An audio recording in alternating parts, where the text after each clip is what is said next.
سوال یہ پوچھا گیا ہے کہ اگر بیوی کے پاس زیورات ہوں سونے چاندی کے اور وہ نصاب کی مقدار کو پہنچ جائیں، یعنی چاندی ہو تو 52.5 تولے، اگر سونا ہو تو 7.5 تولے،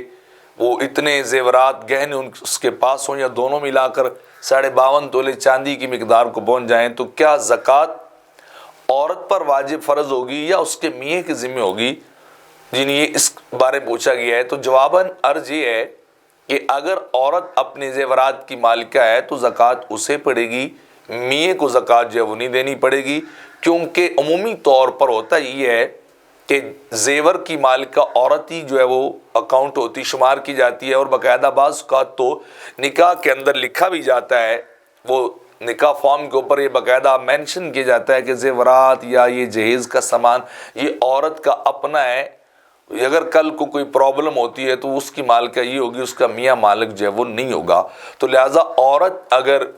اس کے زیورات ہیں اور وہ مالکہ ہے تو پھر زکوٰۃ اسے دینی پڑے گی، وہ چاہے اس کو بزنس میں لگائے یا نہ لگائے۔ ہاں البتہ اگر میاں اس کی رضامندی سے، بامی ان کا اعتماد بہت زیادہ ہو، آپس میں وہ ان کے مطلب انڈرسٹینڈنگ بہت زیادہ ہو، تو پھر اگر میاں اس کی طرف سے ادا کرے